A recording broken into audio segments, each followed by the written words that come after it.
This is totally not Danzig, and you're listening to the Shred Shack.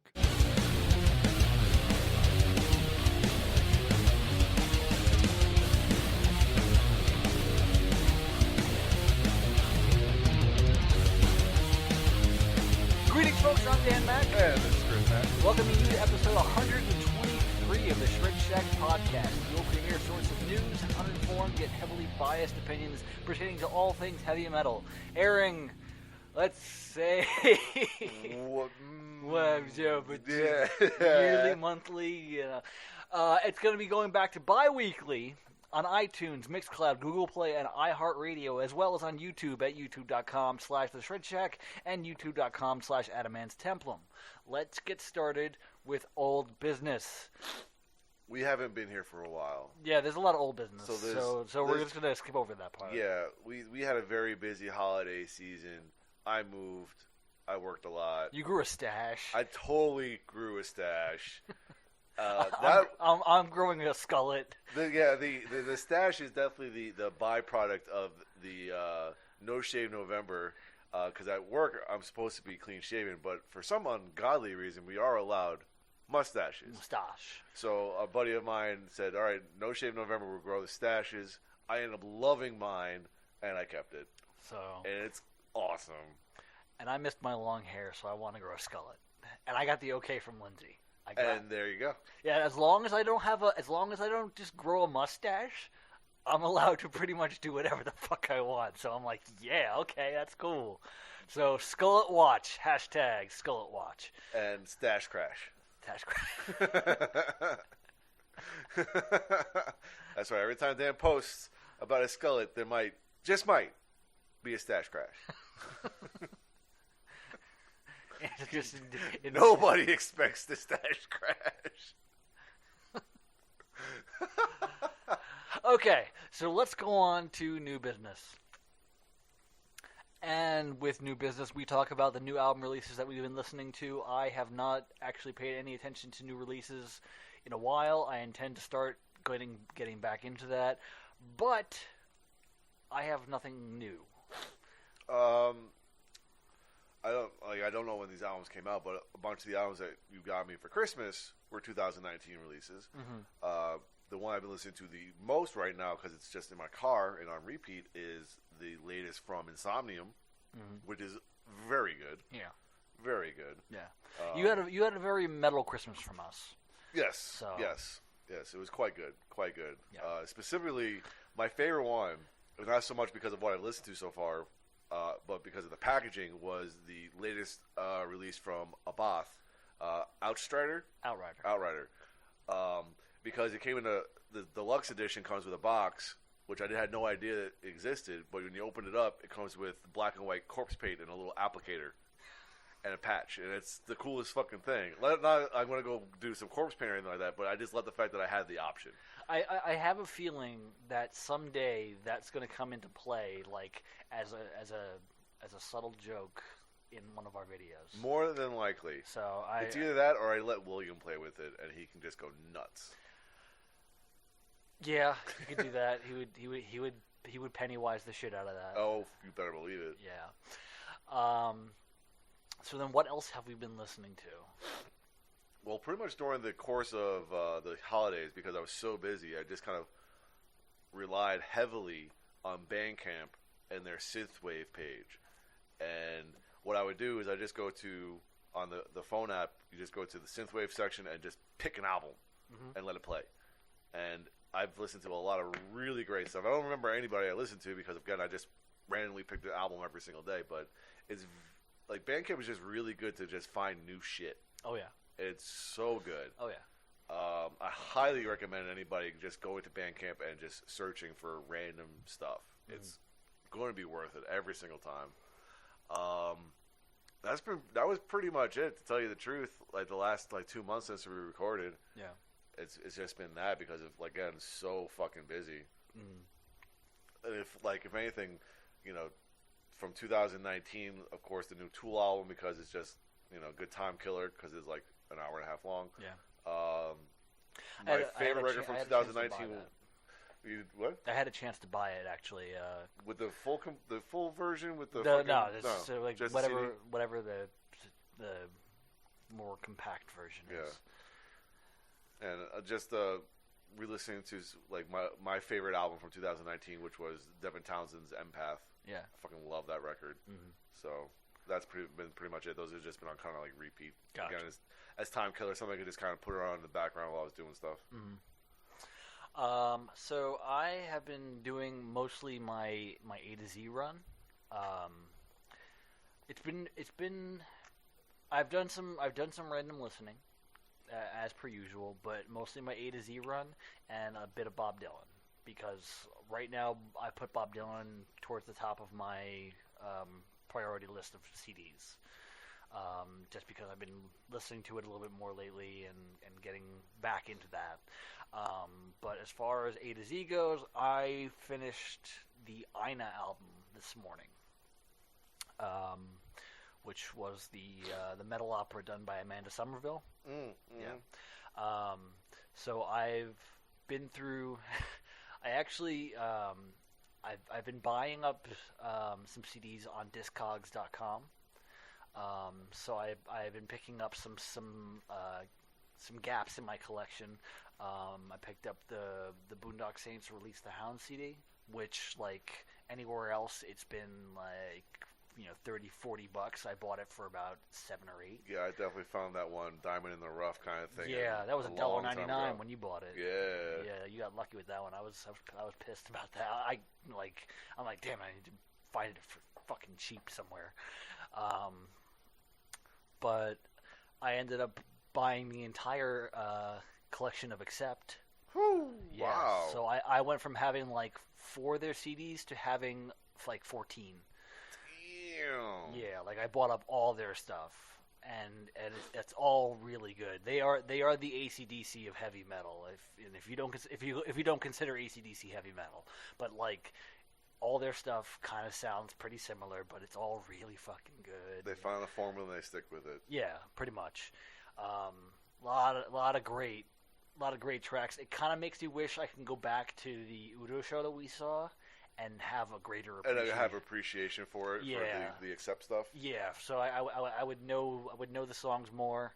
And actually, one of my favorite tracks from any of the albums they did actually is a duet between Udo and the bass player Peter Baltus. Mm-hmm. It's like a super catchy track. It's not necessarily the heaviest, but it's super catchy, very melodic, really awesome. It's called Crossroads, and it's really good. But yeah, I was able to find all their albums for a decent price online on Amazon, because a lot of stuff had been coming up as out of print, and then suddenly it appeared. Nice. So I was like, sweet, awesome. Same thing actually with Armored Saint, which I haven't gotten to yet in my A to Z listen, but I've been wanting to pick up their albums because I know that they were out of print for a while. Mm-hmm. So I've been kind of working on building up my collection and going through some of the bands as I'm going through the A to Z. So I keep going back. Right. So like I'm sitting there and I'm going through. I went through Accept, and then I went on to whatever band past that. But then I picked up an Accept album, so I had to go back to Accept to listen to that. Yeah. And then So it's like 2 steps forward, 1 step back. Yeah. So for a while it was like that. And it's still kind of like that, because I just picked up a CD from a band named Adagio, which is an awesome band. I'm not sure what country they're from, but they were the one CD I have is from Locomotive Records, which is based in Spain, I believe. But they're an awesome like power metal band, mm-hmm. and I found their albums for cheap on Discogs.com, and I was like, okay, I'm gonna start with them too.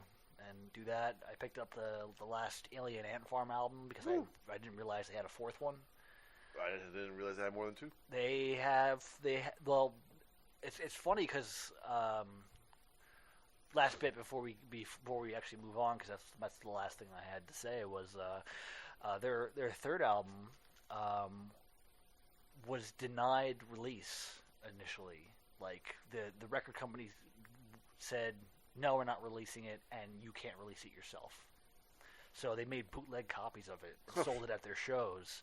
And it eventually came out on a different label, or on the same label, but something different. But they were eventually allowed to release the album. But, like, so basically 2 versions of the album exist. Oh, shit. So That's so weird. Yeah. Like, why? Like, there was any particular reason why they weren't allowed to release this record? No clue. I was reading this on Wikipedia, and it just said that they were denied the approval to. Now to that release. sounds like a very interesting story. Yeah, I would like to know a little more about that. Yeah, for sure. That sounds cool. But yeah, that's pretty much been it. I need to catch up on the DVD side of things. Mm-hmm. I still need to finish the AC/DC box set, and I need to finish watching the bonus discs that come with all these CDs. Oh yeah, wow. So I'm so many. Yeah, so I'm gonna try to get an eyeful while still getting an earful, because we're working on something. Not gonna say what that is. We're working on something, but also we just got an email that had like 20 bands in it. Get the fuck out of here. Yeah, I haven't checked our email in forever. So yeah, like our email, we consistently get stuff from the same places, but we got an email from a new spot that we've never received anything from before, and it's like a thrash metal label. And it's just a lot of random stuff, and I'm like, shit, I got a lot to listen to. So, yeah, trying to balance all that and still do my A to Z run. So, I'm 75 some odd CDs in. So, of like 3,000. Out of literally like 3,000 something items, because I'm talking about vinyl. Oh yeah, for sure. Cassette. Speaking of cassette, I have been making heavy use of my Christmas gift, which my Christmas gift was a boombox, because I don't have a stereo in my office. I don't have my Walkman anymore, so I didn't have any means to play CDs in my office, and I didn't have any means to play cassettes. Period. So I have been making heavy use of that. It's actually become my relaxing period. I have a little pillow set up over in the corner by my CDs, and I lay down, I put on a CD, and I just relax. That's what I'm talking about. Yeah, it's like a little dozing corner. Basically. Best thing ever. Yeah. You're welcome. Dude, as soon as you messaged the group that your Walkman died, I was like, all right, I know exactly what this motherfucker's getting for Christmas. Yeah. Exactly. Yeah. Plus, you've been talking about not having a CD player at all forever. Yeah, well, I mean, like, I haven't had. Technically, I don't have a legit stereo system. What I have is a PA system that I plug shit into. Yeah. So Which is kind of cool, but kind of like ghetto. Yeah, it's very makeshift. We'll say that. Yeah. So it's yeah. But I mean, it works for what I need it to, and of course, it being a PA system, I can turn the fucker loud. Oh, for sure. Yeah, I'm sitting there playing any sort of random album just as loud as I can, so I can hear it downstairs when I'm cleaning. Oh, that's the best thing about the new house. I had the stereo set up in what I guess would be the living room or the front room. Yeah. But you play it there; it's in the center of the house, and you can hear it everywhere. It's nice. Perfect. Very it's so perfect. Yeah, that's pretty sweet. So I should probably like one of these days put the speakers to the ground, see what happens. But yeah, that's pretty much been it. That was my whole spiel. Let's go on to news. All right, let's get this rolling here. All right. Fortunately, we don't have any obituaries to report. I'm sure there have been people who have passed away in the past 2 months that we would have covered, but I wasn't going to go that far back into the news. Mm-hmm. I think I went as far back as like a week and a half ago. Okay. As far as the news goes.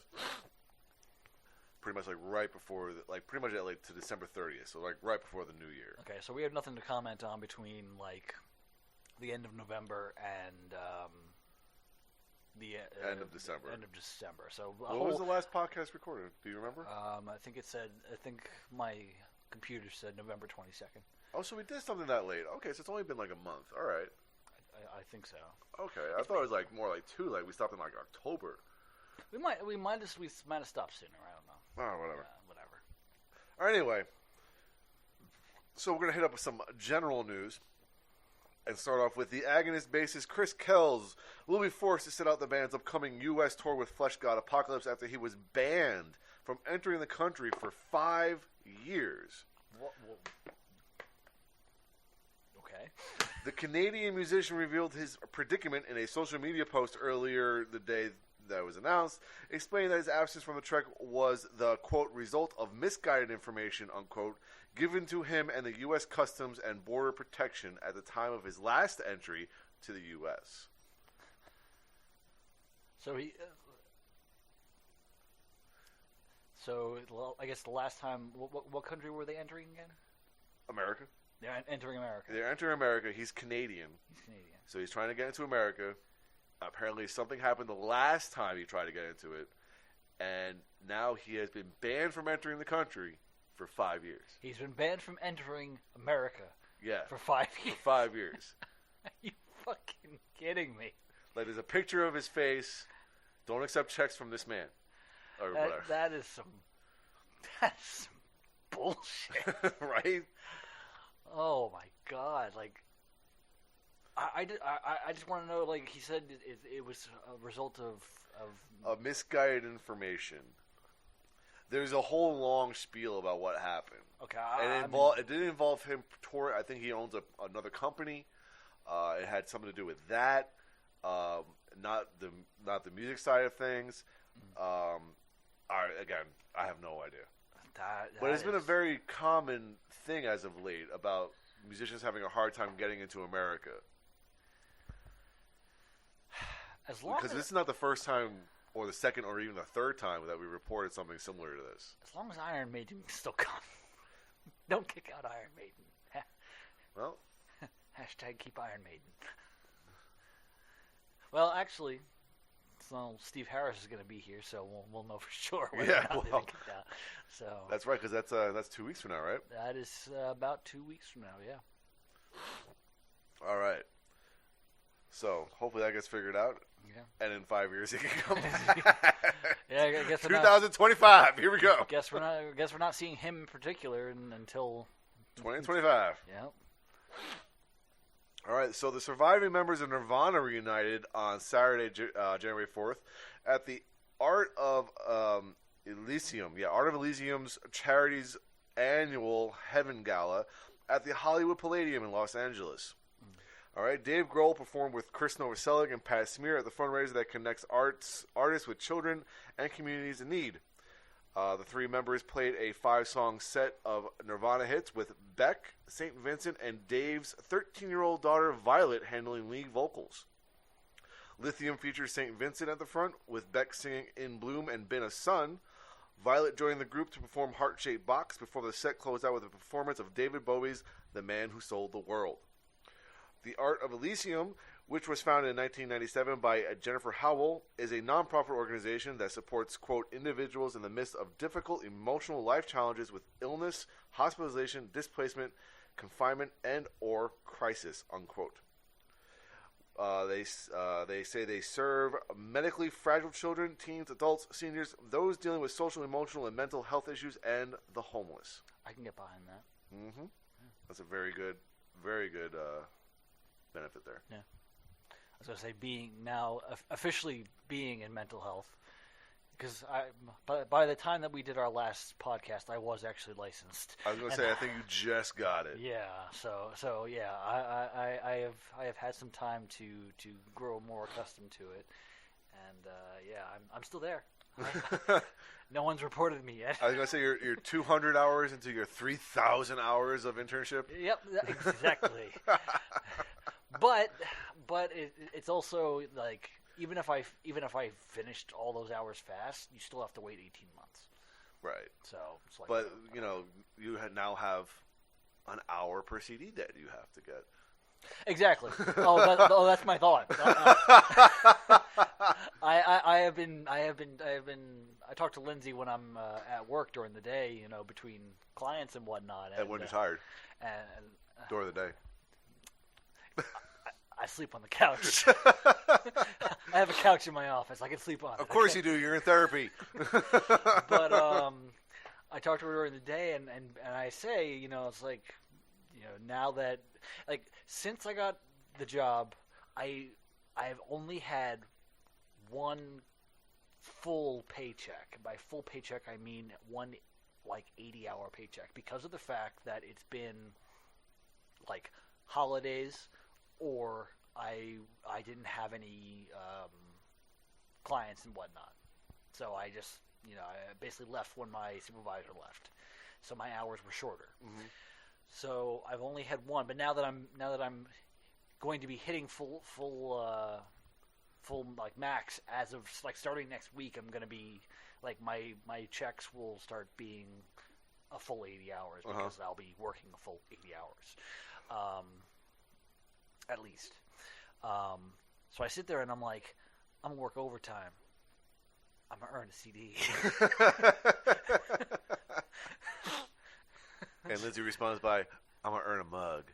Yeah. And you know what? That's going to be the ongoing joke for quite some time. You know that, right? It's not even a joke. She got another mug from work. But does she have a Shred Shack mug yet? Available on Zazzle? Available on Zazzle, 40% off today. Well, not by the time this comes out, probably. Which, oh man, Pat was pissed when I told him that.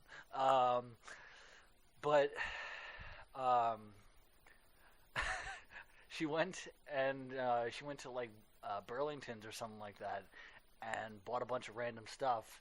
And it's one of those things that like she hands me something as the peace offering. Because, like, when she comes home with random stuff, like, a huge Costco trip. I was going to say the Costco run, like, from the other day. The last Costco run and everything. When she comes home with a lot of stuff, I'm like, oh, God, no. As if I'm not sitting there, like, buying CDs while she's gone. Like, behind her back. Oh, my God, no. And she hands me a mug, and it just says, best husband ever. I'm like, this doesn't count. What did you do? This doesn't make up for anything. It's like, it's a lie and I know it. So I had this rather large, like, it's short, but it kind of looks like a Steen. Yeah. It kind of has that shape, and I'm like, this doesn't fix anything. Sit there and drink my coffee out of it like, I hate you so much. God damn it. Love you. But I hate you. All right, here we go. Season of Mist has announced the signing of Gargoyle, the progressive grunge band, which features guitarist Dave Davidson from Revocation and guitarist vocalist Luke Roberts from a band I'm not going to pronounce, will release its full-length debut later this year. Right on. I didn't know that he was working on a side project. I did not know that either, and progressive grunge rock sounds interesting enough. I mean, it's strange because like he is a very technical player. Very technical. And this sounds like basically a way for him to just kind of like fuck it, rock out. Yeah, like tone down a little bit. Yeah. Also, because like Revocation, they're pretty prolific. I remember when I only got into them probably about 8 years ago, and I think they've released like 3 to 4 albums in those 8 years. That's crazy. No, that's good. I know, it's great. I mean, it's wonderful. That's like some bands still can't release albums every like 5 years or 13. But like bands that are consistent, it's cool that they're able to do that. Bands like Overkill, every 2 years is an Overkill. Yeah, that's for sure. And you can almost count on Devin Townsend to release something in the course of a year or two. Yeah, I'd say like year and a half. Like something happens with Devin Townsend. Yeah. All right, Omnium Gatherum have recruited Nick Cordell. He's formerly of Arch Enemy. to play guitar for the band, starting with their appearance at this year's 7,000 Tons of Metal Cruise. He will also perform with the group when they hit the road in North America in March and April as a support act for Insomnium. As long as they can actually get into the fucking country. For real. Yeah. And I remember seeing Omnium Gatherum a few years ago. Mm-hmm. I forgot who they opened up for. I want to say it was Nile. When I saw Nile. Mm-hmm. And awesome. Super good. Aren't Nile on tour with Overkill? Possibly. I feel like no. Sorry, it's I think it's Ex-Hoarder. Oh. But yeah, I have no idea. I don't remember. Either way. All right. Powerwolf have re-signed with Napalm Records. Always cool. I mean, they just released a record. They did. Yeah. They did. On Napalm Records, so they just re-signed for their future. Okay. According to the Forces Network, Iron Maiden frontman Bruce Dickinson has been officially attested into the Royal Air Force, the United Kingdom's aerial warfare force. The British singer has been awarded the role of honorary group captain. Dickinson will attend the Royal Air Force Fencing Open in June and could compete in the competition as well as this year's RAF Championships. So this is not so much for his flying, but for his fencing. Really? He is a honorary group captain for the fencing team for the Royal Air Force. And he's good at fencing. Yeah. I mean, like if anybody's seen the Rock and Rio DVD, there's a behind the scenes clip of him like kicking ass. Yeah. I think was it also in the Flight 66 documentary too? I haven't watched all of it, so I don't know. I think it might have been mentioned. So not sure. Anyway, the original artwork for Death's classic 1995 album Symbolic, signed by artist Renee Millville, was recently sold on eBay for $10,100. Wow. At some point, Death mastermind Chuck Schullander had the original artwork tacked on his wall, hence the damage at the top. When there's a picture of it, you can see like a damage at the top. But the artwork was said to be in otherwise excellent condition. $10,000. Yeah. That's a lot that somebody's willing to pay. Yeah, substantial. For in the world of metal. Oh, for sure. Yeah. Yeah. According to Rolling Stone, punk rock icon Henry Rollins has partnered with Los Angeles Tourism for a 5-part YouTube series sharing his pro tips for the best ways to navigate through Los Angeles International Airport, whether it's during the busy holiday season or any time of year. For some reason, I just envision Henry Rollins chasing after somebody like, go, go, go, go, go, go! Like, this is the Vinnie Jones attack cardio. Yeah, pretty much, yeah. like, holy shit, dude, really? Oh, like, this is so random, Henry Rollins. I just want you to think about this, though. To get through an airport, you need a 5-part YouTube series. Oh my god, they need a 5-part YouTube series on just how to traverse through JFK's fucking interweb of highway, let alone the airport. Oh yeah. Let alone the airport. Fuck that place. Thankfully, I've never really gotten lost in there. I've gotten slightly misplaced. Yeah. But never like I'm circling around like I feel like I've seen that bush before. Fortunate enough that whenever I actually drive to JFK, I just stop at the first fucking rental car place and then I take the train to the airport. Yeah. Like, fuck that. All right. So, Motley Crue bassist Nikki Sixx has said that singer Vince Neil is, quote, killing it with working with trainers and nutritionists in preparation for the opening night of the band's upcoming The Stadium Tour, which is the one that they're going on with Poison and Def Leppard and Joan Jett, etc., etc. Mm-hmm. So Sixx's latest comments echo those made by Motley Crue manager Alan Kovac, who admitted in a recent interview with Fox Business that some of the members of the band were working with trainers and nutritionists to get in shape for the upcoming reunion tour. Kovac was referring to criticism of Neil for his supposed diminished singing ability and weight gain, as well as the health status of guitarist Mick Mars, who has been dealing with a chronic form of arthritis that led him to undergo a hip replacement. Yeah, both we knew about. For sure. So. For sure. Yeah. I mean, Vince Neil has been a running joke for a while now. Yeah. Probably since before we started this podcast. And having seen them live and knowing a little bit of his diminished ability, of course he was more fit back then, but yeah. I mean, good on him though to obviously recognize that, or good on somebody to recognize. I was going to say, I have a feeling it's not on him. I have a feeling that this is probably like a contractual obligation. Yeah. I think I read in a previous article that Live Nation, of course the promoter of the tour, specifically put in that he had to lose a significant amount of weight, really, to be able to do this tour. That they would not back it unless this happened.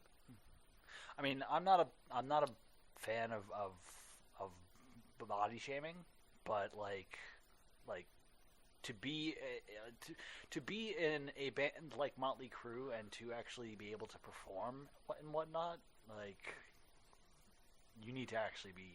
I'm actually surprised. The first time we actually heard something like this. I mean, I'm surprised that other bands don't get the same kind of contractual obligation or like limitations placed on them. Like Ozzy Osbourne, I mean, his skills have not been the greatest in the last 15 years. Yeah. I mean, you hear about shows getting canceled, postponed, or whatever because of his physical health. Yeah. You know, like I'm surprised that some promoters are still behind it. Yeah. You know, I think I guess it's with him. It's like it's one of those. Well, it's Ozzy. It's Ozzy. They know what to expect. So. Well, the thing is, now I'm thinking about like promoters of like say like the Amrphis show that happened, and that tour that eventually got canceled because of his drinking problem. Mm-hmm. Why don't other promoters kind of put it into like a stipulation or some kind of clause about someone's substance abuse or something like that? You know what I mean? I mean, especially if it's a well-known fact of like a member of this band is like a drinker or something like that. But I mean, like, was a Bath's thing was that well known? I have no idea. Yeah. I have no idea. But I'm also thinking of like back in the day, like someone taking on a band like Stone Temple Pilots, given Scott Weiland's history. Yeah, of, that I can see.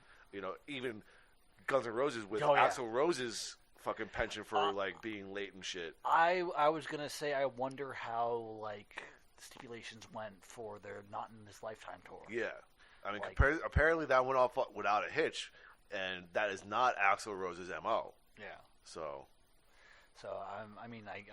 I would hope that means like that he got his shit together, and or he just has a lot of handlers pushing him in the right direction. just But I'm curious of whether like some of these big tours have stipulations like that. yeah. Because these are big money tours. We're talking millions of dollars at each stop, not just like totally, just each fucking stop. Yeah. Like it's millions of dollars. Yeah. And it's a big risk considering some of the like the health issues with some of the members. Yeah. So. All right, last bit about general news here. On January 4th, that was this past weekend, Grammy-nominated artist Jay Buchanan of the Rival Sons performed the U.S. national anthem at the AFC wildcard playoff game between the New England Patriots and the Tennessee Titans. So it's always cool when random rock and metal artists get to do something like that. Yeah. I don't know enough about Rival Sons. Neither do I. I've heard the name. Yeah. I've heard a lot of other bands like praise these guys as a really great rock band. So, and he's a Grammy-nominated artist. So, yeah, there's got to be at least some kind of validity to it. Did you hear about I think some magazine or something like that honored Triple H as the metal ambassador? I think it was Metal Hammer. Yeah. Yeah. Yeah, for sure. For sure. And it's absolutely true. I mean, he's always been at the kind of the forefront for that, for the WWE and especially NXT. Yeah. Especially because like NXT's theme songs always tend to be more on the heavy side. It's still right now. I'm pretty sure it's still Slipknot. Yep, there you go. So, and their first God, their first event after their first big event after changing the theme song to "We Are Not Your Kind." The theme song for that event was "Unsainted." So there you go. Yeah, makes sense. Yeah. Makes sense. All right, so that is it for general news. Are you ready for the next one? yes. All right, this section is called "He's the One They Call Dr. Feel Not So Good." Oh, for fuck's sake! Well, I had to do it. There's like 4. I haven't looked at the script. in I'm like sorry, 20 but there's like 4. So I had to do it. Ah. All right, anyway, Ricky I Warwick. don't miss doing this. Ricky Warwick has been diagnosed with pleurisy. Pleurisy. I don't know. Anyway, it's a condition in which the lining of the lungs become inflamed. Oh. The Black Star Riders and Thin Lizzy frontman issued an update on his health 5 days after going a, quote, small procedure at the Cedars-Sinai Hospital in West Hollywood, California. Apparently just a few days ago, he was released from the hospital, is on the mend. Marcela Bovio, the Mexican singer, violinist, songwriter, and vocal teacher who is currently a member of the Dutch symphonic band Mayan, is undergoing treatment for cervical cancer. That sucks. That's that. I mean, that we didn't do the. Where is that? Because I put everything under this banner. But I actually didn't know that she was part of that band. I've heard the name before. Yep. Because the last I heard was the breakup of Stream of Passion. Right. So, which I have to catch up on. So. True, because I listened to the first one that Arjun was part of, and it was very good. Yes. Anders Odden is preparing to undergo surgery for colon cancer. The procedure, which is scheduled for next Monday, January 6th, actually that just passed, I'm sorry, this is news, is expected to remove the malignant tumors and any nearby lymph nodes. Odden, he is the co-founder and guitarist of the death metal band Cadaver and the bass player for the legendary black metal band Satyricon, revealed his cancer diagnosis in a December 29th Instagram post. Jesus. Man, fuck cancer. For real. Hashtag fuck cancer. For fucking real. Vocalist Robin McCauley will be unable to perform with the Micro Schenker Fest on this year's 7,000 tons of metal cruise after being diagnosed with sepsis. Jesus, what the fuck? For those of us, because I include myself, who have heard of sepsis but don't know what it is, sepsis occurs when the body launches an uncontrolled immune response to an infection, triggering the widespread inflammation that can lead to organ failure, septic shock, and even death. Jesus. Fucking Christ. Right? Okay, last but not least here, hopefully for a while, Benediction's previously announced South American tour has been postponed as a result of, quote, serious health problems suffered by vocalist Dave Ingram. In a post from the band, they said that Dave has had ongoing medical conditions, including hip dysplasia and osteoporosis. Over the Christmas period, his condition worsened and infection set into the bone. This requires treatment to reduce infection and immediate surgery. As such, Dave was in no position to complete this tour. We did everything in our power to find a solution to get through this, even the possibility of a replacement vocalist, but to no avail. Damn. That's and it just it's crazy because you only went back a week and a half. Yeah. And there's that much. Yeah. This year started off terribly. Yeah, for real. Like it just in general, it's been a terrible start to this year. So hate to wake up tomorrow and find out who's next. Right? Nobody's safe. Well, in general, no one's ever fucking safe. But I mean, sleep with one eye open, gripping your pillow tight. There's a segue into the next thing, isn't it? No. There would be. However, we don't have anything written down here for the crime blotter, but I did see an article yesterday. Apparently, the former sound guy for Pantera and Damage Plan was arrested with charges of possession of child pornography and meth. Oh yeah, it's the greatest combination. That sounds like a Texan cocktail. Well, he was arrested in Plano, Texas, so yeah, there you go. Lovely. Douche. But now, Fuck that guy. we are now entering into the Metallica breaking shit at night section here. Okay. Anyway, Metallica's music was streamed 1 billion times on Spotify in 2019. That means 1 billion different songs, or 1 billion songs were listened to in the span of 2019. Yeah. Okay. 1 billion. Crazy. Oh, yeah. Huge fucking number. Not surprising. Not surprising, of course, but still a huge fucking number. I wonder who... Did they... This article happened to mention who was streamed the most? No, I did not read into that, actually. Okay. Because I'm curious, like, what artist was streamed the most on Spotify in 2019? That is probably a very good question. Yeah. You can probably Google that. Yeah, but I'm not going to, so Yeah. I'm not curious enough. All right, so Dan's favorite section's coming up. Feudin'. But Bleh. All right, according to TMZ, a Guns N' Roses superfan has been threatened with a lawsuit by the band's record label over an alleged leak of nearly 100 previously unreleased songs. Rick Dunsford is accused by Universal Music Group of leaking 97 tracks over the internet after obtaining the recordings from a storage unit auction. The label sent a cease and desist letter to Dunsford claiming he violated an earlier settlement agreement in which UMG paid him $15,000 to return the recordings. The roots of the dispute can be traced back to last year when Rick came across a storage shed belonging to former Guns N' Roses A&R rep Tom Zudent. Zudent is the former Geffen Records executive who signed Guns N' Roses in 1986. that's pretty wild, because, I mean, that's a lot of Chinese democracies. Right? For sure. That and the fact that this is one of the because I think Universal was the one that had that storage fire that lost a lot of master recordings for a lot of bands. Yeah. That this stuff was just in some random storage shed somewhere. Like, how does that happen?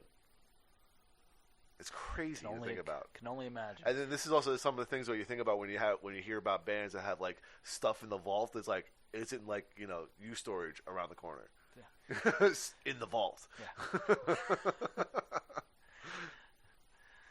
like we're here in Texas, right? And there's so many storages around here. Like, you don't know. There might be some Stevie Ray Vaughan running around in here. Some Pantera just like sitting, steaming. Yeah. You never know. I think we need to start going to some storage unit auctions and Storage Wars. Yeah. Storage Wars, the shit out of it. Yeah, we totally need to start doing some of that shit. That'd be amazing. That would be amazing. Let's find some of that fucking gold. Sifting through a bunch of shit. Hey, you know what? One man's treasure is another man's trash, so. Like trash melon? Like trash melon and trash berries. Yeah, I said it, trash berries. Nothing but trash. So we have nothing for Alcoholica, and we have nothing for merchandising. Not yet. I think Kiss took a break. Yeah. Or Slayer. Either one of them. Or Metallica. Jesus Christ. Yeah. And Alcoholica we don't have covered, but and I will allude to something here. One of the alcohols has been purchased. Yes, I heard that, and apparently he's done a taste test already. Yes. So that will come up at a future point. No spoilers. So let's go on to recording news. A little short for this week, but again, we've only backtracked about a week and a half here. The Dead Daisies, which is the hard rock collective founded by Australian musician and businessman Dave Lowy, whatever. Probably Lowy. Yeah, we'll go with Lowy. They have completed recording its new album at La Fabrique Studios in the south of France. The disc, which is tentatively due in the spring, will serve as the follow-up to the group's fourth full-length release, which was 2018's Burn It Down, and be the first to feature new bassist vocalist Glenn Hughes. I liked the Burn It Down album. I was excited for the band because it had John Corabi in it, and I love John Corabi. And then he left the band. So, but now you got Glenn Hughes, and now you got Glenn Hughes, who has his own, who is vastly different. So you're wondering like what direction that's going to take. Right. The last thing I heard Glenn Hughes in was Black Country Communion. Yeah. And that was really good. All right. My Dying Bride will release their new studio album, The Ghost of Orion, on March 6th via Nuclear Blast. That is cool. Glenn Danzig's feature film directorial debut, Verotica, will be released as a 3-disc Blu-ray DVD set on February 25th. According to the product's Amazon listing, the Cleopatra release will include both Blu-ray and DVD discs, along with a 3rd disc featuring the anthology film's soundtrack. I mean, remember, this is the movie that has been compared to The Room. Yes. Yes. Yes. Which would be worth it for us to watch and do a reaction video for. Dan is so skeptical. You don't even know his face. Oh my god. He's like, he got the chin out. He's like, you son of a bitch, I'm in. I think I would sit through that just to do that kind of video. I think it'd be hilarious. Yeah. That might. But who's going to be the one that pawns the money for that one? Well, it depends on how much it costs. Because if For it real. costs too much, then neither of us. Because I'm gonna. No. Danzig, we love you, but it's totally not Danzig. Ailstorm have entered the studio to record their new album, Curse of the Crystal Coconut, to be released via this summer via Napalm Records. That is the greatest album title. Curse ever. of the Crystal Coconut. Fucking some bands and their shtick. You gotta love it. Ridiculous. Napalm Records. Napalm Records is busy, but they have announced the official release of Me and That Man's sophomore full-length album, titled New Man, New Songs, Same Shit, Volume 1, on March 27th. It will be celebrated with a special record release show in London, on the same day, including special guests from the album. You got that so wrong. Fucked up, I know. Like, Why did I say November? You didn't even hit a location. You hit a month. Especially because it's like not even close to release date. And you're awake this time. Right? Because last time you were passing the fuck out. Yeah, that was true. That was very true. Very true. All right. Another Glenn Danzig bit here. His long-awaited collection of Elvis Presley covers, appropriately titled Danzig Sings Elvis, is scheduled for an April release. You know, it's funny. I've been going through my wanted items list, and I had that on there, and I think it was listed for like 2016. I thought it existed, and I was like, nope. I know we've been talking about this for a while. Yeah. So it's like I will. It's one of those things I think I'll believe when I see and have in my hand. Yeah. So. All right, last bit here for recording news. Ozzy Osbourne and Elton John have collaborated on the title track of the Black Sabbath singer's forthcoming solo album, Ordinary Man. The disc will arrive on February 21st via Epic Records. I'm going to save any commentary of the track because we did listen to it just before we started. Before we recorded. But I'm going to save my commentary for a future date. Yes, sir. No spoilers. No spoilers. Hashtag no spoilers. Hashtag no spoilers. But that is it for recording news. A little short today, like I said. All right, let's go into the good that men do. All right, so Australian metal band Parkway Drive has donated 50,000 AUDs, which is approximately 34,000 American dollars, to charity supporting the Australian wildfire relief. In addition, the group has set up a GoFundMe for fans to contribute to the cause. All funds will be split evenly between the Australian Red Cross and the Wires Wildfire Rescue. Now, their GoFundMe page right now has a goal of $250,000. As of right now, they have raised $82,660. So, yeah. At least GoFundMe is I think that's not a you have to reach your limit or. Oh yeah. It's because again, any donation to it, which we're going to get into further. Yep. Any donation to it is good. Yeah. So. All right. It's all about the Australian wildfires right now and the good that men do. So, Exactly. in the midst of this devastating Australian wildfires, Ice 9 Kills has launched an exclusive limited edition T-shirt with 100% of the profits from sales being donated to aid in the country's relief efforts. That's good. The shirt is actually kind of cool. It's a kangaroo dressed up as Freddy Krueger because they're a horror metal. So it's super cool. And Metallica, of course, being the good men that they are, has pledged 750,000 AUDs, which is approximately $516,000 American, to NSW Rural Fire Service and the Victoria Country Fire Authority to help the victims of Australia's devastating brush fire crisis. Yeah, that again, this year started off like shit. And that is just absolute madness. Yeah, I mean, from what I've been hearing, about 1 billion animals have perished in this. I think it was 500 million that I heard, but I think they've reached 1 billion because the fires are widespread throughout the whole continent. Yeah, and it's not slowing down. Apparently, these fires have been going on since September, and we're just hearing about it. Apparently, or it's reached a level that it's like national news now. Yeah. Well, I saw somebody had taken a shot of the area of Australia the areas of Australia that these fires are affecting, and put it over a map of the United States. Oh yeah, it's significant. And I was like, wow, that's wow. Yeah. I mean, obviously, it looks like a lot on Australia. It looks like a lot on the States too. Mm-hmm. But it's. I guess they did that for the idea of like, hey, like this is how much of your country is currently burning, or like how much of your country is currently burning if it were if it were here. To give perspective to it's definitely to a perspective thing.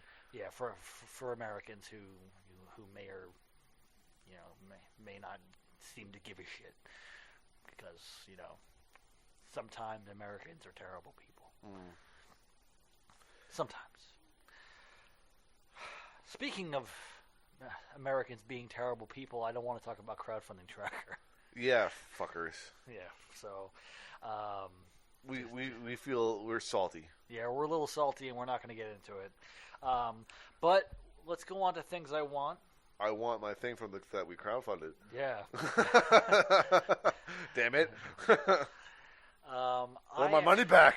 I actually have a thing that I want to talk a legit about. thing. Yeah, this is a thing that will probably end up being a little bit of a discussion point for a few minutes, because it actually became a discussion point for me and Lindsay this morning. Oh shit. Yeah. So I've been doing the A to Z run, and I've been listening to the CDs and everything, and for some reason, like with the boombox and everything, and doing my dozing corner and whatnot, I've been paying more attention to lyrics lately, and I've started to like have an appreciation more for certain lyrics, like certain lines that I never paid attention to before.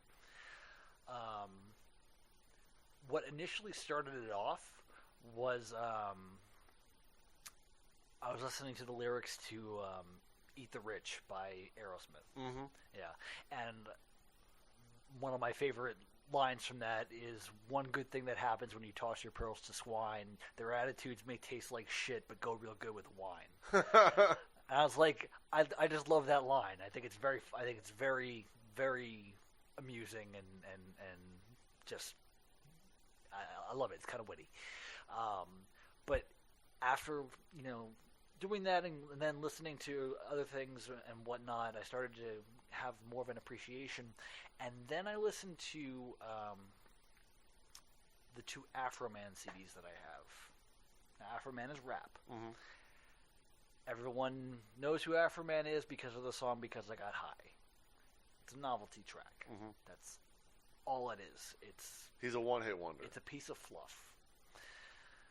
The rest of his stuff, very, misogynistic as far as being like obnoxiously sexual, a lot about drugs, a lot about drinking, a lot about his own life and everything. And then on his second album, which he released independently because he got dropped from his label, he was on Universal, major label, got dropped from it, and released his second album independently, which is a double disc. Oh shit! He went full bore, huh? Full born, but that plays into what I'm leaning toward. A lot of the tracks on the album express this kind of bitterness to the industry. And it's like, you were a novelty. You were a joke. Why are you so angry at the industry? You made a stupid song. You could not have possibly expected to have a lengthy major career off the that kind of material. And a lot of the rest of the album is more like that. It's so prevalent. And it's a 33-track album. Fuck. It's a lot of bitterness and a lot of just like the number of times that he promotes his website, which doesn't exist anymore, by the way. The number of times he promotes his website to go buy his music. In the music. In the music. Wow. Number of times. My thing here, my point to get to here is in music in general, even to the point of metal, I can't stand self-indulgence. And I'm becoming increasingly annoyed by it.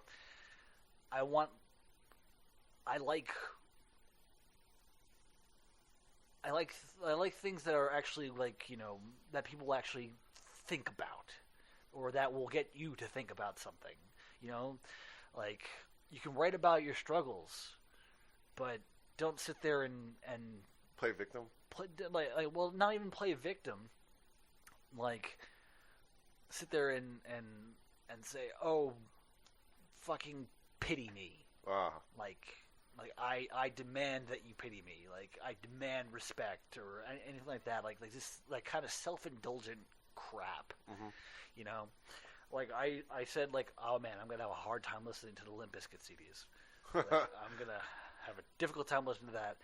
I'm gonna have a hard time listening to Blood for Blood because a lot of their stuff is fuck society and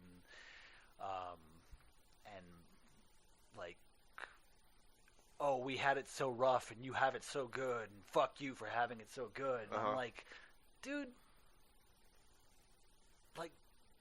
shut up. I'm the kind of person who I'm as I've gotten older and consistently to this day, I am growing more and more appreciative of the things that I have. And hearing people some people bitch like that, it gets obnoxious. I understand that not everyone has it great, but when you bitch other people out for your shit, for your life, that's where I get mad. And that's what I'm getting. I can't stand that kind of bullshit in lyrics. I can't stand blame in lyrics unless it's something like you were abused and you're blaming the person who abused you. I can feel that, but if you're just going after people for being a person, not doing anything particularly wrong, you're just being a dick. You're the bad guy here. And just and it just irks me. So I've been listening more and more to lyrics and I that's why I like people who like tell stories, like Stan Ridgway from Wall of Voodoo. Mm-hmm. He's a storyteller. You know, he has really kind of off the wall lyrics, but he's a storyteller. And one of my favorite lines of all time actually comes from one of his songs. The song itself, I take the lyric out of context. The song itself is actually about like organized crime. Mm-hmm. Like it's basically doing shady business and shit like that. But there's a line in there that he says, "You run so fast, you catch on fire, you've just got to burn." I take that, like I repeat that in my head, in my up moments. You know, when I'm like, let's do shit, let's get stuff done. You know, because like I'm sitting there at work in the last few days, and I'm like, man, shred check. What else can we possibly fucking do? You know, and I'm like thinking fast, like just rolling mile a minute, just trying to come up with ideas. And I'm like, that's the kind of thing I think about when I'm in a motivated time. Mm-hmm. Is like that lyric. Like you're moving fast, and you're gonna catch fire. Let it burn, you know. And I find it kind of motivational in a way. You know, that's the kind of thing that I like to hear. But yeah, Lindsay had made the point that like some lyrics are can be bad due to poor translation and whatnot, and just generally poorly written. But I'm like, I don't mind if they're just, you know, they're not well written. I just don't like trash lyrics. Mm-hmm.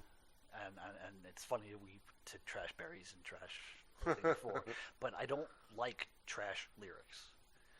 So yeah, I want music to be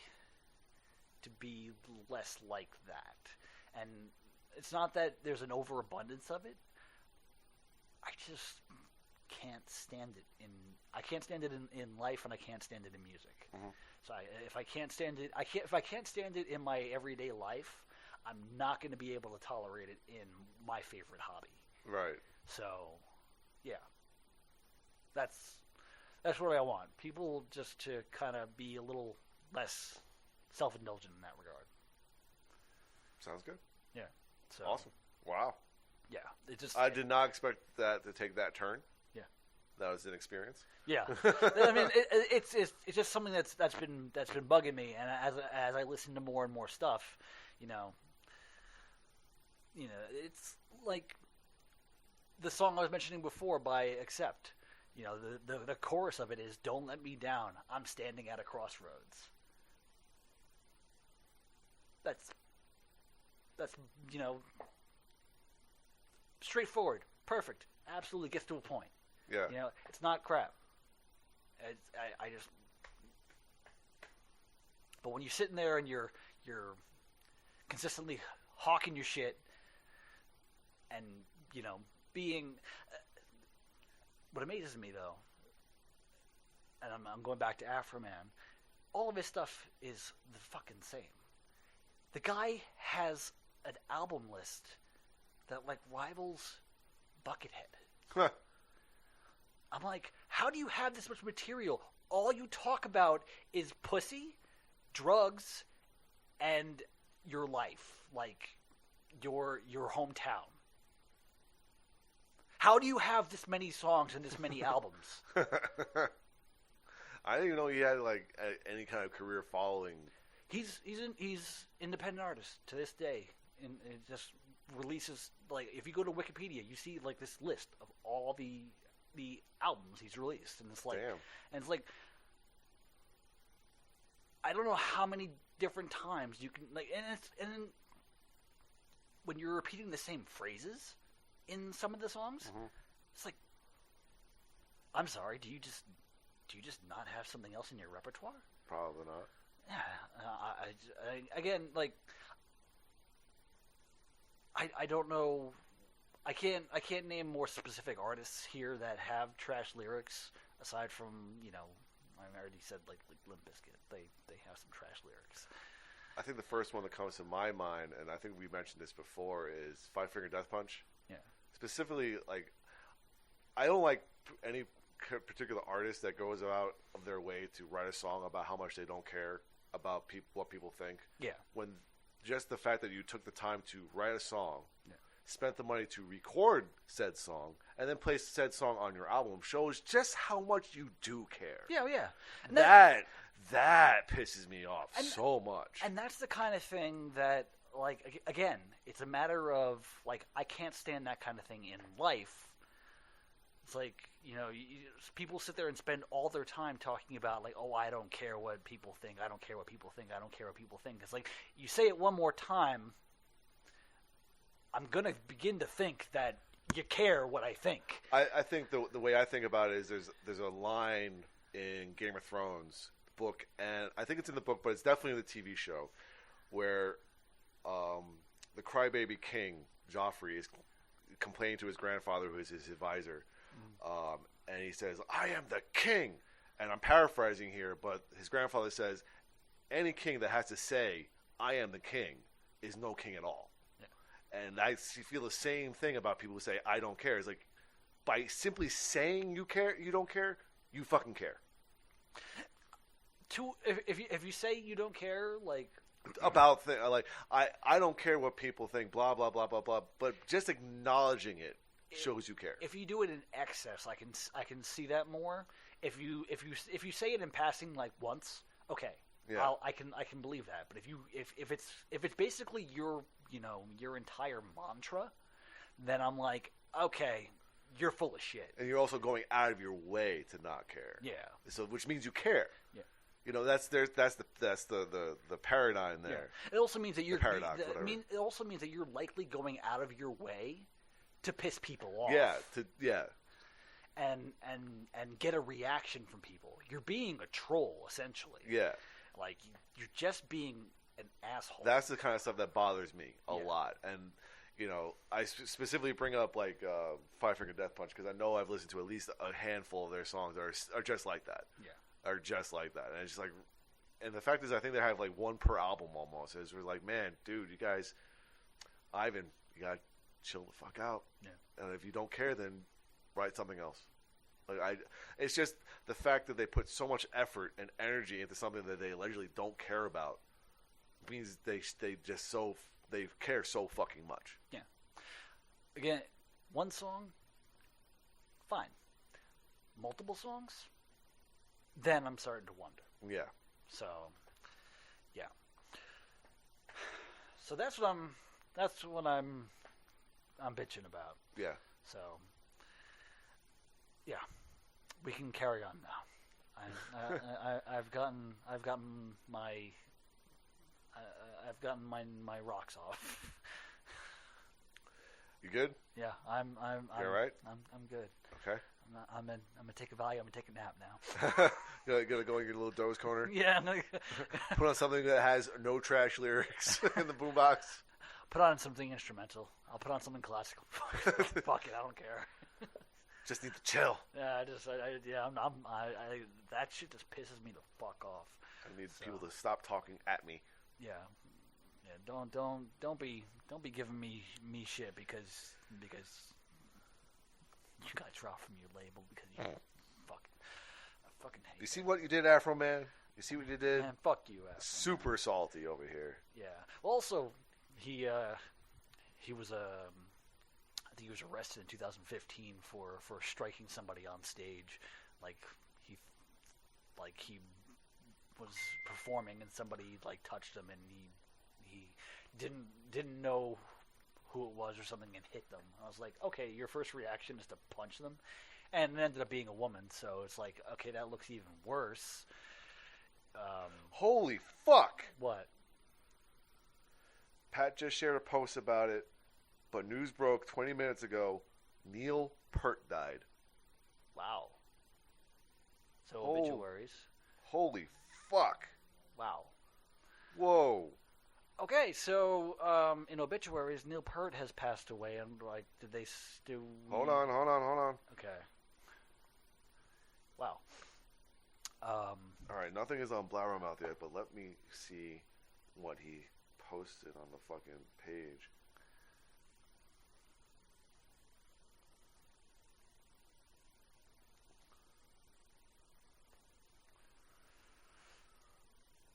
Wow.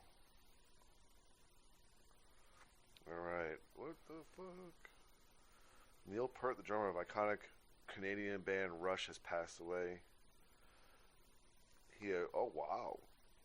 He died Tuesday in Santa Monica, California, after having been diagnosed with brain cancer.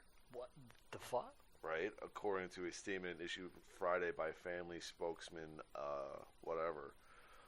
His death was confirmed by Meg, a media spokesperson for the progressive rock trio comprising of her.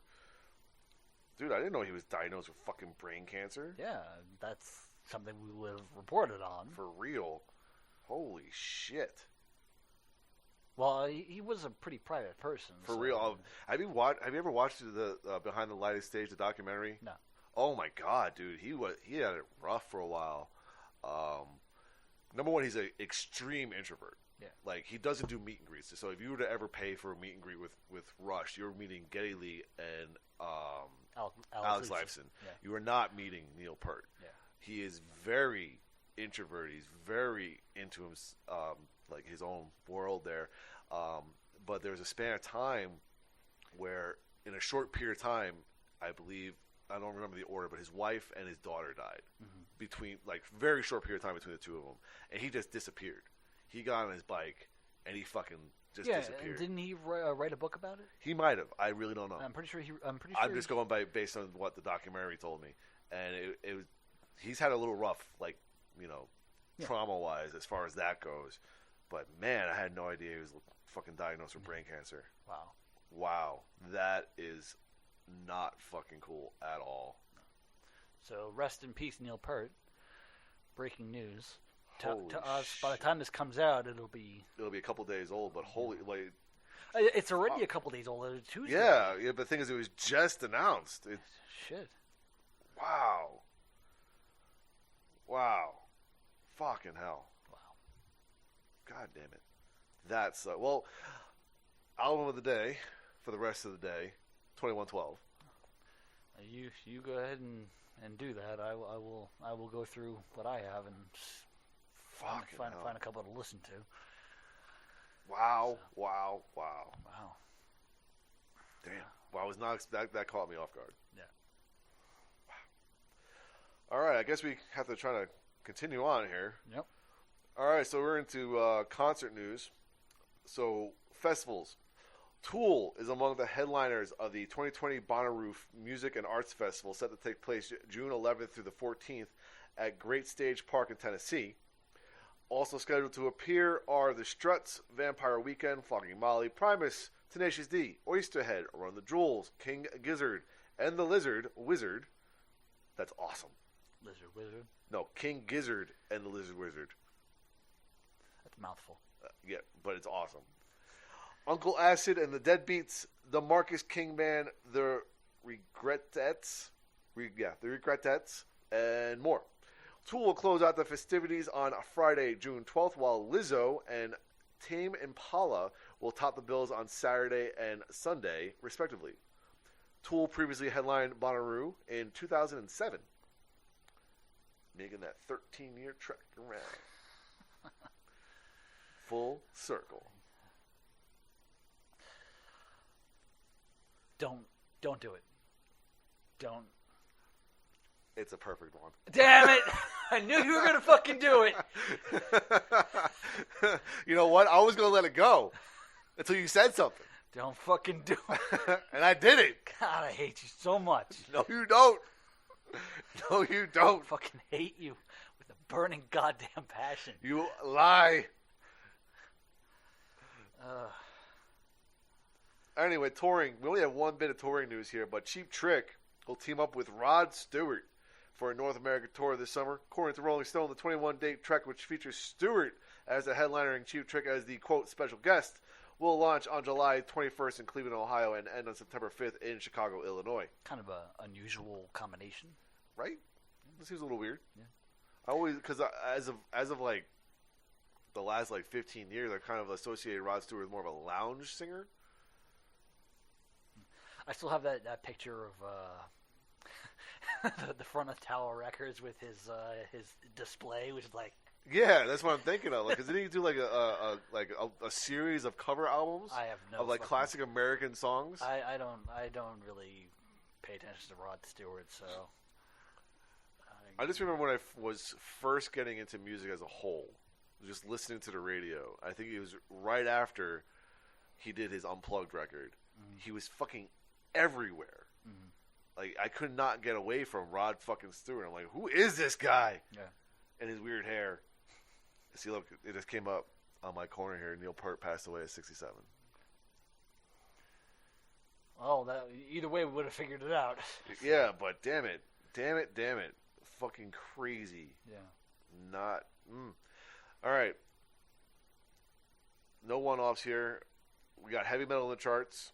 Another disappointing aspect here. But, noteworthy point. Slipknot's latest album, We Are Not Your Kind, has been certified silver in the United Kingdom for equivalent sales of 60,000 units. The platinum, gold, and silver certifications awarded by the British phonographic industry is recognition of sale milestones. They have included audio streaming data since June 2015, with 1,000 streams counting as one, quote, sale. So basically the same as very similar, yes, yeah. Very similar. All right. Are you ready to be disappointed? I'm any more disappointed than you already are. Yeah, I was gonna say I'm already plenty disappointed. Yeah, I mean, let's just get because we can't do the hard rock one totally because we still have to pay for that shit. Yeah, which is so silly. Anyway, the number one hard rock album is of course Queen's Greatest Hits. Okay, good. Yeah, still there. Okay, nothing much has changed in that regard. 2020 had at least one thing going for it. All right, here we go. We got week ending of January 11th. That is this week. All right. Number one is a new release by a band called Jack Boys. The fuck? It's a self-titled release. Whatever. It sounds vaguely sexual. Yeah. Yeah. It sounds like a nicer way of saying fuck boy. Yeah. You know what? Sounds about right. Yeah. That means it's probably awful. Yeah, the censored way of saying fuck boy. Yeah, it sounds awful. Yeah.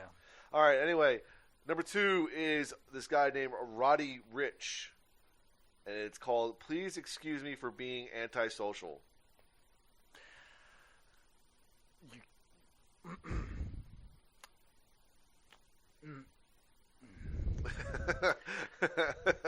My problem is that chances are good that is the ill use of the term antisocial.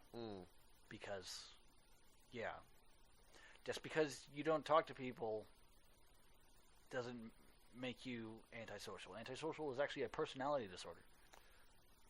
We have a expert here, so we will refer to his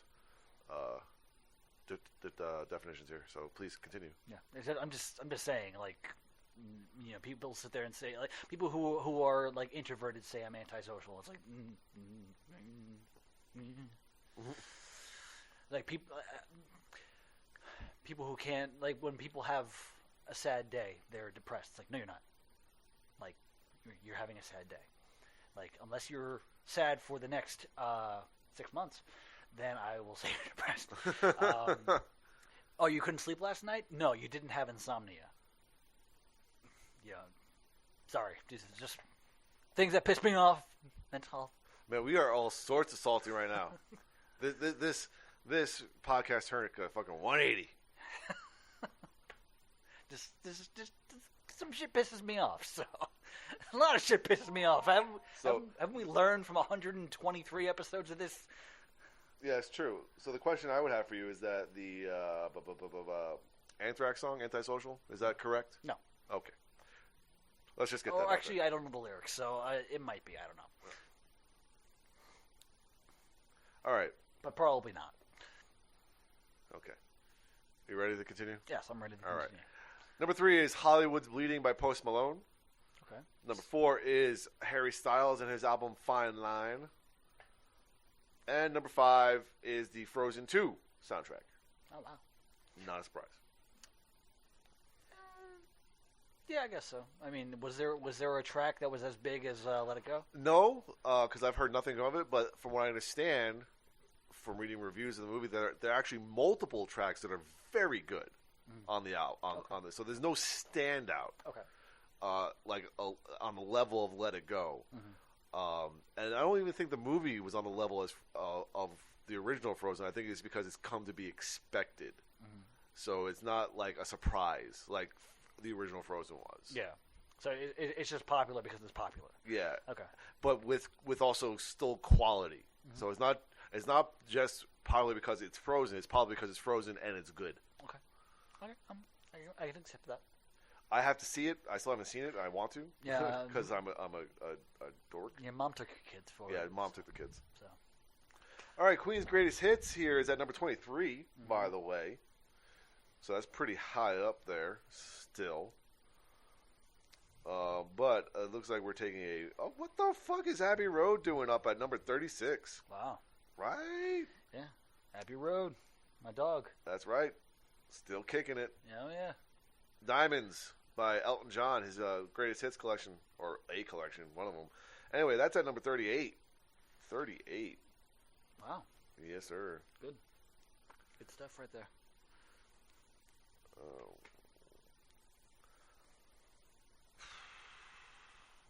Oh, the original Frozen soundtrack is a re-entry into the top 200 at number 57. Wow. Yeah. Yeah. Beatles won their greatest hits is at number 63. You know, quick thing. Yes. I'm kind of intrigued because you said it's a re-entry this week. Yes. The movie's been out for a while. Yes, it has. Like the second movie's been out for a while. So that's a strange one. Right? Yeah. A little weird. That's a little weird. Unless remember this counts streaming. So if you're on a playlist on like one of these streaming services that's playing Frozen 2 tracks, and you listen to that a lot at number 4, they will throw Frozen 1 tracks in there. Yeah, that makes sense. But even so, like that's still surprising that it happens now. Yes. So. I'm in agreement on that one. That is pretty weird. Yeah. And especially so high. Yeah. You know, we're in the top 100 here. Yeah. All right. But continuing on with the top 100 and the top 200, we got The Best of Bob Marley and the Wailers at number 65. Rumors, Fleetwood Mac's at number 66. Recently, Evanescence released a cover of my favorite Fleetwood Mac song, The Chain, which I've listened to. I know that they released a video for it, too. Sweet. That's what I've been. That's the reason I know that it exists. Like, is because the video has been popping up on our Twitter account. Oh, okay. So I would like to listen to that because again, that is my favorite Fleetwood Mac song. Our Twitter account, which is now becoming more active, so twitter.com/ShredShackHME. Which I will need to get the login information so I can start picking up our albums of the day again. Yes. I actually have something to discuss about that with you afterward. Okay. So we will do that. That sounds wonderful. So, Tom Petty and the Heartbreakers' Greatest Hits 86. AC/DC Back in Black at number 95. Still hanging in there. Because it's a great album. Star Wars: The Rise of Skywalker soundtrack 105. John Williams still doing the soundtrack? He did the soundtrack for all 9 of the Star Wars movies. Damn. Yeah, and they are all fucking incredible. I mean, no matter what you say about the Star Wars movies themselves, you cannot deny the amazingness of the soundtrack. Yeah. He is fucking incredible. And then, I saw the movie recently, finally, with the boys, and I enjoyed it. Star Wars is a very divisive thing. Divisive thing. Like, people like either love it, hate it. There's like really no middle ground. Well, it's a matter of It's love or hate, and then in the love category, there's love and hate. Yeah. So it's wow. Yeah, it's ridiculous, but I enjoyed it. When I go into movies like this, I don't expect to be pleased in any sense of way. I'm a fan of entertainment. I am entertained. I am happy. Yeah. So I'm simple. Yeah. For some reason, the best of Pentatonic's Christmas is still on the charts at 116. Folks, Christmas is over. Dude, no, it's not. Not until the kids go back to school. I've learned this because the entire week of New Year's, the kids are still out of school. I was going to places with them. Christmas music everywhere. Really? Still. That's annoying. Considering the fact that they sit there and they move on to the like retail so readily moves on to the next holiday so quickly. That's strange that they hang on to Christmas. I think it's just because the vibe of the whole world seems in a lull in that time between Christmas and New Year's, because it's that 1 week where everything's like very confusing as far as work, no school with the kids, people on holidays and stuff like that. Like it's just a very like, all right, New Year starts in like a week. Let's just like not do anything. Yeah, and it's weird. It's like it feels weird. And obviously, there's no New Year's music. You know. Except for Old Lang Syne, which they play at midnight. What is it? Old Lang Syne. Auld Lang Syne. It's the poem by Robbie Burns. May old acquaintance be forgot. Blah, blah, blah, blah, blah. You've heard it. I'm sure I've heard it. Yeah. Anyway, the greatest hits of the Eagles is at 122. The essential Elvis Presley, to soon be replaced by Danzig sings Elvis Presley, is at 123. This is fucking great.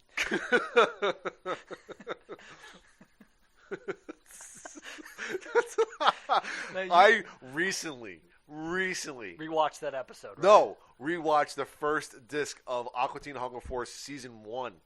Oh my god, that show was fucking brilliant and off the wall and ridiculous. I also did the same thing with Metalocalypse, and oh my god, I missed that fucking show. Yeah. God damn it! When Lindsay was last on a trip somewhere out of state, and I was by myself here, I spent the time watching season 3 of Aqua Teen, which has like the Brood Witch and the one where Frylock moves out and like they pretty much burn the house down and stuff like that. Yeah, like all those kind of episodes, and I'm like, I really need to catch up on this fucking show because they're done. They're not doing any more episodes, but like they have at least 8 seasons. Really, I think I have 6. And the movie. Yeah, I have. Which features Neil Peart and the drum solo of Life. God damn it. Yeah. But I only have 4 seasons of the show, so. Oh man. I think one of my favorite. There's so many different lines from the show that I used to quote all the time. Like in the very first episode when they're trying to solve a case because they're supposed to be like a crime solving thing, and they talk about going back to the lab, and Shake's like, "It's gonna take 1,000 hours." Like we used to say that all the time. And then the other one is like when Carl gets flames on his pool, and it's like, "Yeah, it looks like my pool's tearing ass around the backyard, but it's still waters run deep. Still standing still. Still waters run deep." What I want to do is take a picture one day of a stick with a marshmallow on it and just say we're recording the podcast. It's like our microphone stopped working, so we needed a replacement. Oh my god, so wonderful. All right, let's continue on here. Number 24 is Appetite for Destruction. 124? 124. Yeah. 124, Appetite for Destruction, Guns N' Roses. Nevermind, Nirvana is at number 129. We have a lot of re-entries here, probably because Christmas music is mostly finally leaving. Like, we haven't seen Mariah Carey in here in a minute. So we got a lot of re-entries from the normals, like Taylor Swift, Drake, Bruno Mars, and Imagine Dragons. Metallica is still holding steady at number 137. Which album? The Black Album. Black Album. The Black Album. Oh, but here's one that will never go away, hopefully. is the Vince Guaraldi Trio, a Charlie Brown Christmas soundtrack. Yeah. Number 143.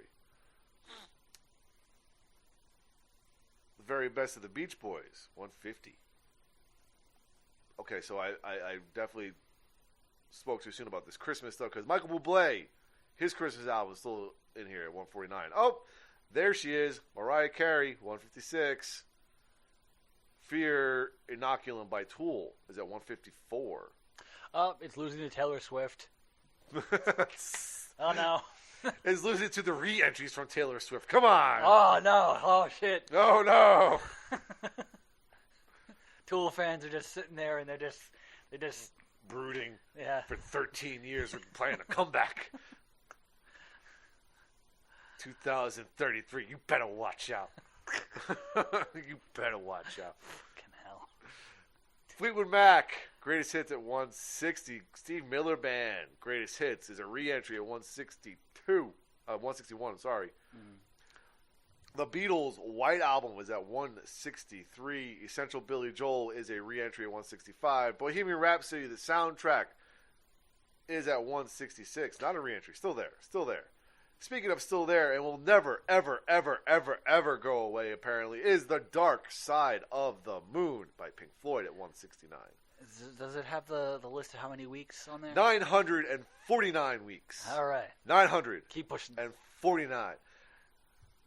Like, I'm looking at some of the numbers here, and other numbers are not even close. Yeah. Beatles, the White Album, 212. Oh, shit. Yeah, no. Black, hold on, where's the Black Album out? That I want to see that. 137. Hold on. Where are you? Black Album, 555. Oh, yeah. Not even But close. still, 555 is still more than 400 weeks short of... Yeah, you've got to be on the charts for the next 8 years for that. And that's not letting Pink Floyd come back. Right? 949. Yeah, Staggering. So when we're still doing this in 8 years, we can add to Metallica breaking shit. Yeah. The Black Album may have possibly beaten out Dark Side of the Moon. I'm just waiting for the time when they spend when Dark Side of the Moon hits 1,000.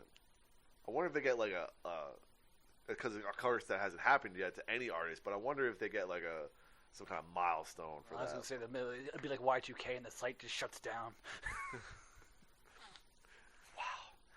All right, yeah, because the ticker goes over. No one's expected to go over 1,000.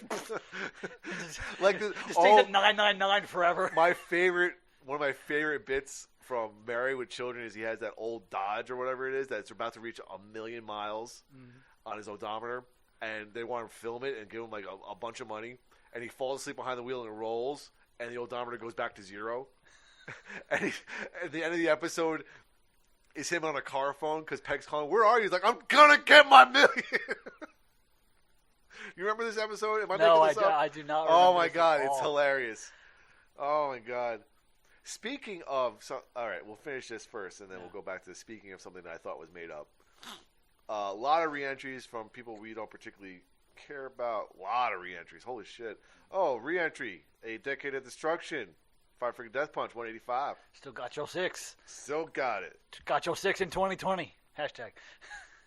All right, we got the Sgt. Pepper's Lonely Hearts Club Band. Beatles, 189. Not a re-entry. Still there. Hanging in. Through the holiday season. Speaking of hanging in through the holiday season, we got the Guardians of the Galaxy Awesome Mix Volume 1 soundtrack. Love that soundtrack. It's very good. And that will be really it, unless you really care that there's a re-entry at number 200 of the very best of Hall & Oates. Don't give a fuck. Didn't think so. No fucks given here. Okay. All right, so the thing I was thinking about is for years, Dad has been telling us about The Secret Policeman's Other Ball. It's a movie. Yeah. And I was going to buy it for him for Christmas. And I found out that The Secret Policeman's Other Ball is actually a sequel in a series of The Secret Policeman's Balls. Yeah. I had no idea. I thought Dad made this whole thing up. I thought it was like an inside joke to himself. I knew it existed. I had no idea. And I had no idea other ones. I think she initially thought that The Secret Policeman's Ball was a movie, a serious movie, and that the Secret Policeman's other ball was like a parody movie of said movie, but it's not. It's a series of charity events called called the Secret Policeman's Ball, and there's so many. Yeah, like 5. Yeah, and I had no idea. And again, because for the life of me, I've never seen these things. I've never whatever. But then when I looked it up, I was like, holy shit, wow, it's a whole thing. I had no idea. But one of the things that Dad keeps on talking about is like I think an acoustic performance of Quadrophenia by Pete Townshend's on it. I think Sting does an a cappella song or some shit like that. Like, it sounds really fucking cool. And it's also a majority of the Monty Python crew, so it sounds wonderful to me. Cool. But again, I had no idea it was on an honest to God thing. Yeah, it is. So I looked it up a couple years ago. Word. I had the same curiosity, but okay. So that pretty much ends our podcast. But let's go over a couple things real quick because of the fact that the year has just started and we are being as active as possible. The week that this comes out, which is going to be, or the day that this comes out should be the 14th. 13th? Today's the 10th. Today's the 11th? 10th? Fuck, I don't know what day Today's it is. the 10th. Today's the 10th. So 11, 12, 13th. This comes out on the 13th. Monday. 13 doesn't even fucking matter because of the fact that on Thursday, because whatever number day that is, Shred Shack Radio is returning. Woo! So we got that coming back. We have albums of the day coming back on our Instagram and Twitter and Facebook and everything like that. So albums of the day are coming back. We've got some things planned as far as the S5 goes. We got some things planned as far as reviews go. We've got some new series planned here. So like I was saying before, when I'm thinking about Shred Shack stuff, I'm thinking a mile a minute. I'm bothering these guys at work or when they're sleeping because I'm coming up with stuff and I'm like, man, I can't stop. Specifically when they're sleeping. Yeah, well, that's your own fault. Turn your phone off. Motherfucker. Actually, when I take my afternoon nap before I go to work at night, I do turn my phone off. During the day, though, I leave it on because kids. But we got hashtag Skillet Watch. Hashtag Skillet Watch and Stash Crash. And Stash Crash. We have a weekly unveiling of new products on our Zazzle page. We've been stuck at like about 20 different things, and they're like designs. But we're gonna have some new designs in the new year. I have yet to make a lot of them. Some of them do exist, so it makes my life a little bit easier. But we already did. For this week, we released a series of Shred Shack mugs with our particular our Bullet Club parody logo. I have to say parody because it's a parody, so we don't get sued. I don't want to get sued because law. I don't want cease and desist kind of shit to happen because, man, I put some time and effort into making that fucking logo, and it's fucking cool. I love it. So it's definitely one of our best shirts for sure. Yeah, and one of our best logos for sure. Yeah. So and like I said, it's available as far as a mug and a beer stein, which Pat bought. Sweet. Because the beer stein looks fucking sweet. It doesn't have like the flip top thing or anything. Whatever. Like that. But it's a nice big mug. So yeah. But every Tuesday we're going to be unveiling a new product. Sweet. Product or design or both. So every Tuesday that's happening, and yeah, I'm just trying to keep things rolling and keep going before I burn out. Well, and there's also a little bit of ease in a lot of things that you and I do together because I do live 2 doors down from you now. Oh, also, 10-word reviews coming back. Oh, yeah. We're supposed to record that tomorrow. Yes, that is awesome. We're recording our parts for that tomorrow, and Pat and Reese will do theirs later in the week, and that should be coming out somewhere. And we've been stuck on Dio for a minute, so we got to do. We're knocking out Dio now. Yeah. And then moving on. And then so when we're getting to the lead up of that, we got to do a vote for the next one. Truth. So yeah, there's a lot of shit going down, and like I said for a lot of things earlier, no spoilers because We've done this before, where we announce something and then it doesn't happen. Yeah, we don't. No spoilers. We want some things to be random and fresh and surprising, but we just want to start getting a lot more content out, and we obviously we always have a goal every year of the amount of likes on our Facebook page or our other accounts and everything. It's 2020. Let's go to 2000. So why not go for 2020? Just get an extra 20. Just jinx myself. Totally gonna go for that. I was totally thinking that, but I was like, don't be a douche. No, but like 2000 would please me. That's true. I mean, beggars can't be choosers. I get it. The fact that we're still going up in likes and we haven't done anything except memes in the last month and a half. That's true. I'm like, cool. We haven't really lost much. We're kind of going up a little bit. Gaining a little bit of ground. Also, on a side note, recreational warfare is coming back. We have to sit down and think about that one. Yeah, this man and I will go back to playing a little bit of Lego Marvel as well as Revenge in the next Tetris. Ooh, man! Remember the last time we tried to get revenge was when you moved down here, and it did not end well for you. Yeah, you know what? Blow me. Okay, because it's coming back. It did not end well for you. The next Tetris and whatever kind of Tetris-y type thing will definitely be something that in our repertoire going forward. Because I think I have another Tetris game. Like another Tetris type or another actual Tetris game? Another actual Tetris game. Ooh, okay. So what's aside from the next Tetris? What's the other Tetris? I have no idea. I haven't played it. That's why I said I. Oh, think so I that'll still be fresh to both of us. Oh yeah. Oh, that's interesting. That'll be fun. We'll be like, what the fuck, by like at the same time. Yeah, so probably like 2 minutes in, like what the fuck. Yeah. So a lot of shit's gonna go on, and we're fucking stoked to start off the new year with a new podcast. Finally. Yeah, we've been. Ugh. Yeah, so I've been waiting for this day. So. And our fan has been. Yeah, we like to thank every one of you, literally every one of you who listens. Maybe two. Maybe. Dad. Hi, Dad. Hi, Dad. Hi, Brandy. Hi, Brandy. Love you.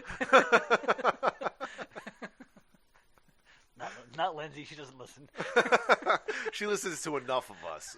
She feeds us dinner. That's her podcast. Yeah, she gets enough of me in daily life, so she's like, "Fuck that."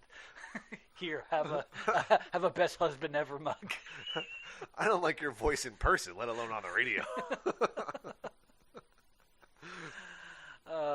Okay. So until next time, I'm Dan Mack. And I'm Chris Mack. And we are still going 9 years strong, because the Shred Shack itself is now hitting its 9th year. Sweet. We are 9 years strong of being the fucking slime of the internet. Woot.